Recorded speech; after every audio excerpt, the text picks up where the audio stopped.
लेकिन जिस चाइना को पूरा भक्त गैंग गाली देता है, पूरे आरएसएस बीजेपी के लोग गाली देते हैं, उसी चाइना का बना हुआ एप्पल का फोन इस्तेमाल करते हैं, एमआई का फोन इस्तेमाल करते हैं। और तो छोड़िए, आज इन्होंने मेरठ से दिल्ली तक हाई स्पीड ट्रेन चलाने का जो प्रोजेक्ट था वो चीनी कंपनी को दे दिया। जो 56 इंच का सीना था सिकुड़ के 6 इंच का हो जाता है जब नेपाल और चाइना की बात आती है। कि कल सुधांशु त्रिवेदी बीजेपी के मेंबर ऑफ पार्लियामेंट कहते हैं कि अगर 1947 के बाद की मस्जिद और मजार हटा दी जाए हम मंदिर हटा देंगे। यानी कि खुद भाजपा मंदिर तोड़ने के लिए तैयार है, क्योंकि उनकी आस्था नहीं, उन्हें जिद है। ये बाकायदा मेरे साथ बहस में किसी भी धर्मस्थल, किसी भी धर्म का धर्मस्थल को तोड़ने का षड्यंत्र, ये नंगा नाच अब भारत की जनता नहीं होने देगी। जिन्होंने भगवा रंग पहन करके गुंडागर्दी की, आतंक मचाया, अब उस भगवा का अपमान देश की जनता नहीं होने देगी। जगह तय कर लें अमित शाह साहब, तारीख तय कर लें, जनता अपनी बुला लें, और हम साबित करेंगे कि सीए नागरिकता देता भी है, सीए नागरिकता लेता भी है, और सीए भारत के संविधान के आर्टिकल 14 की धज्जियां उड़ाकर भारत को तोड़ने की बात करता है। जहां विदेशियों पे करम और अपनों पे सितम का फॉर्मूला है। जुमलों के बेताज बादशाह है नरेंद्र मोदी जी। ठीक उसी तरीके से उन्होंने ये जुमला बोला कि आत्मनिर्भर बनिए। आत्मनिर्भर नरेंद्र मोदी जी खुद बन जाएं, 10 लाख का सूट पहनते हैं, मेकअप कितने का कराते हैं वो बता दें, आत्मनिर्भर बन जाएं वो। जो बिहार चुनाव चल रहा है इस समय, जो उसकी रैलियां कर रहे हैं, वर्चुअल रैली करते हुए सामने आ रहे हैं, आपको क्या लगता है कि वाकई वो वर्चुअल रैली है या फिर आप वर्चुअल रैली इसको मानते हैं? किस नज़रिए से इसको देखना चाहते हैं? ये वर्चुअल रैली नहीं, भारत के गरीबों का मजाक उड़ा रहे हैं। जितना पैसा ये 72,000 एलईडी लगाने पे खर्च कर रहे हैं, काश उतना पैसा मजदूरों को राशन और उनको घर पहुंचाने के लिए इस्तेमाल किया गया होता, वेंटिलेटर लाने के लिए किया गया होता, टेस्टिंग किट के लिए किया गया होता, भारत की व्यवस्था को सुधारने के लिए किया गया होता, तो शायद भारत के अंदर कोविड-19 की ये स्थिति ना होती। वर्चुअल रैली नहीं, सही कहा आपने, ये खर्चुअल रैली है। ये भारत के गरीबों का मजाक उड़ाने का षड्यंत्र है, और ये बताना चाहते हैं कि इन लोगों को कोरोना की फिक्र नहीं है, देश को कितना नुकसान हो जाए कोई फिक्र नहीं पड़ती, कितने लोग मर जाएं, पूरा देश राष्ट्र आपदा में डूबा हुआ है, जिंदगी और मौत की लड़ाई लड़ रहा है, और ये चुनाव में बिजी है, पूरा देश कोरोना से लड़ रहा है। ये जो पैसा बर्बाद एलईडी में कर रहे हैं, अगर जरा भी शर्म बची थी बता दो कि भारत में कितने वेंटिलेटर हैं, बता दीजिए कि हम लोग कितने टेस्ट कर रहे हैं।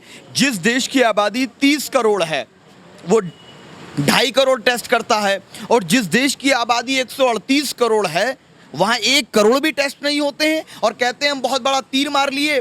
आने वाले समय में कोरोना कहर बनकर टूटा इस तरह से जा रहा है, और कोरोना कैरियर कौन लोग बने? शराब की दुकान के लिए ये लोग कहते हैं कि यहाँ से हमको रेवेन्यू मिलता है तो हम लोग देश के लोगों को मरने के लिए छोड़ देंगे शराब की दुकानें खोल करके। ठीक उसी तरीके से ये कहते हैं कि हम लोग वर्चुअल रैलियां करेंगे, रैली में लोग एक साथ मिलेंगे, और ये शेक हैंड करते हैं, दूसरों से कहते हैं कि 2 गज की दूरी अपनाइए, और प्रधानमंत्री जी नवीन पटनायक से हाथ मिलाते हैं और संदेश देते हैं कि कुछ नहीं है। तो पूरी तरह से कोरोना में सरकार नाकाम हो गई, चाहे मजदूर का मुद्दा रहा, चाहे शराब का मुद्दा रहा, लेकिन उस तमाम नाकामी को छिपाने के लिए रैली कर रहे हैं। देश जाए भाड़ में लेकिन सरकार भाजपा की बने, इनका लक्ष्य सिर्फ इतना है।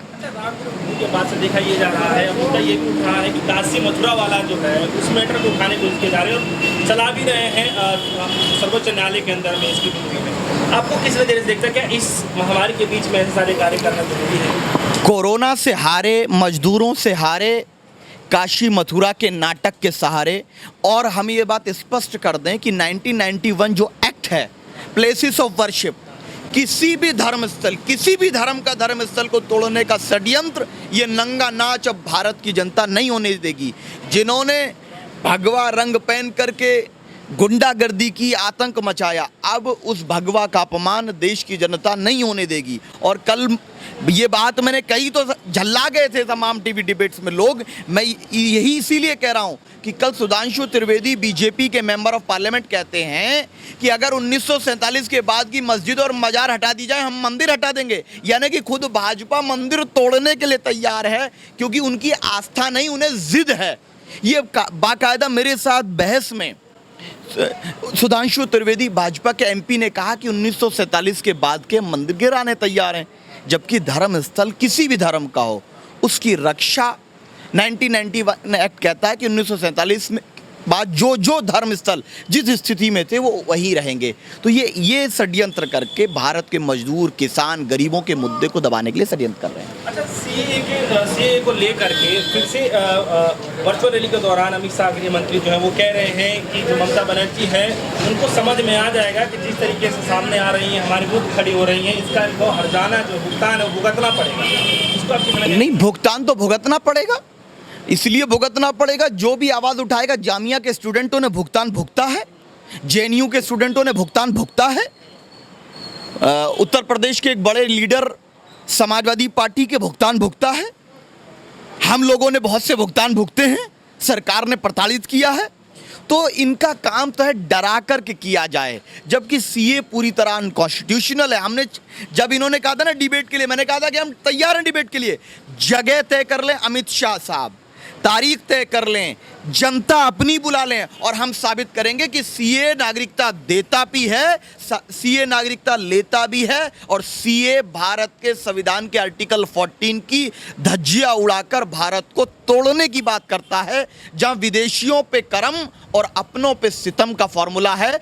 आज वही बांग्लादेश, अफगानिस्तान और सीए का हिंदू भाई सोच रहा होगा कि पहले अपने मजदूरों को जो खाना ना दे सके, जो अपने मजदूरों को घर ना पहुंचा सके, किसानों की फसल का काम ना कर सके, बुनकर और छोटे व्यापारियों को, नौकरी करने वालों को उनके घर तक ना पहुंचा सके, वो हमारी क्या हिफाजत करेंगे? पहले अपनों की कर लो ना, अपने लोगों को रोजगार दे दिए, इकोनॉमी बर्बाद हो गई। और खुद कहा आरबीआई के गवर्नर में माइनस में जाने वाली है जीडीपी। अगर जीडीपी माइनस में जाएगी तो आप एक तरफ कहते हैं कि पॉपुलेशन कंट्रोल करने की बात कर रहे हैं, दूसरी तरफ आप विदेश से 2-4 करोड़ लोग लेकर आएंगे सिर्फ इसलिए कि इस देश के भाईचारे को ख़त्म किया जा सके। ये पूरी तरीके से संविधान विरोधी कानून है और इसके लिए हम भाजपा को बार बार ये कहते हैं कि हम चैलेंज करते हैं कि आप इस पर डिबेट करो।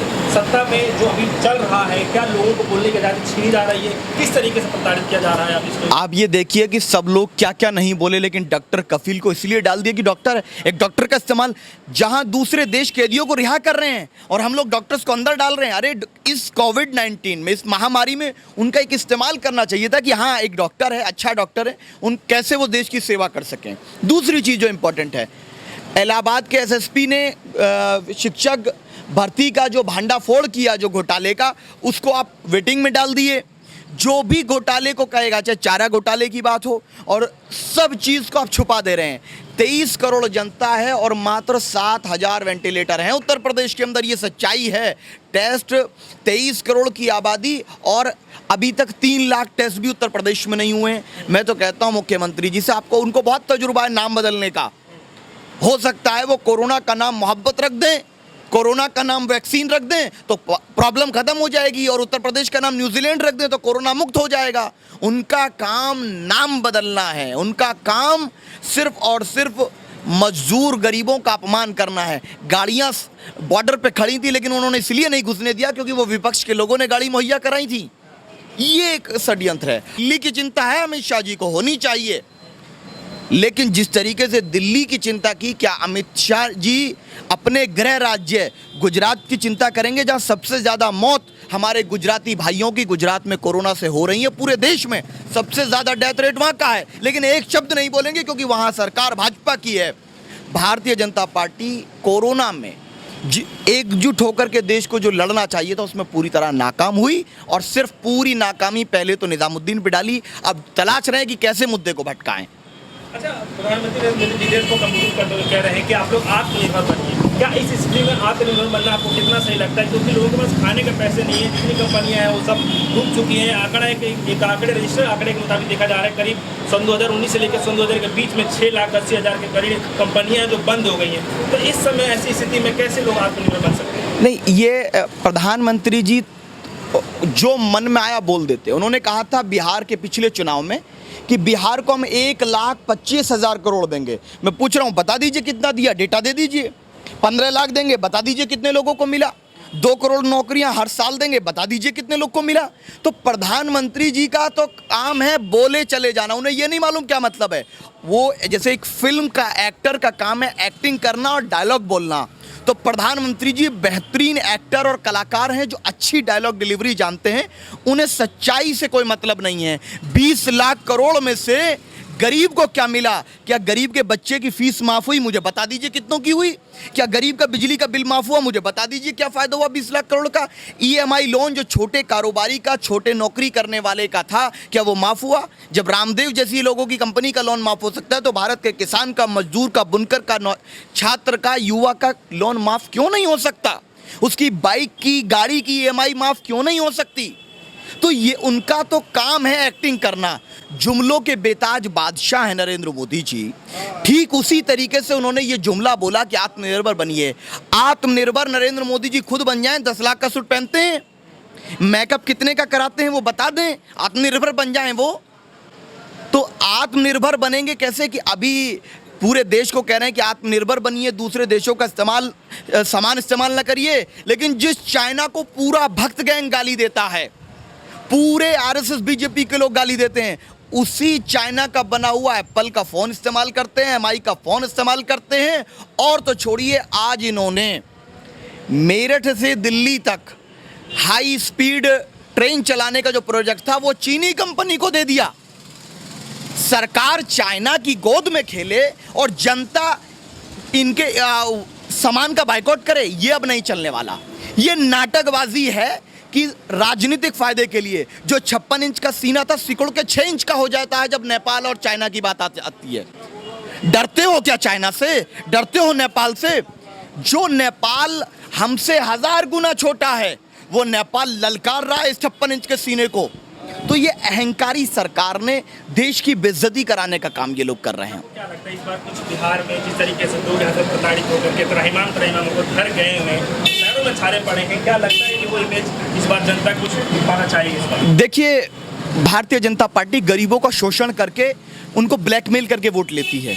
पैसे के दम पे जब जिस गरीब के घर में राशन नहीं होगा उसको कोई ले जाकर 500 रुपया देगा, 1000 रुपया देगा, उसे मजबूरी है कि एक दिन का राशन हुआ इसलिए वोट दे दूं। लेकिन मैं बिहार के गरीब जनता से, मजदूरों से ये निवेदन करता हूं कि ये समय आया है कि जहां आपने इतना बलिदान और त्याग दिया इस विराट भारत को बनाने के लिए, एक योगदान और बलिदान दें, आधी रोटी खाएं और नरेंद्र मोदी और इन भाजपा और एनडीए को हराएं। एक बात है कि जो हिटलर की चाल चलेगा उसका अंजाम भी हिटलर जैसा होगा, जो नेपोलियन की चाल चलेगा उसका हाल भी वही होगा।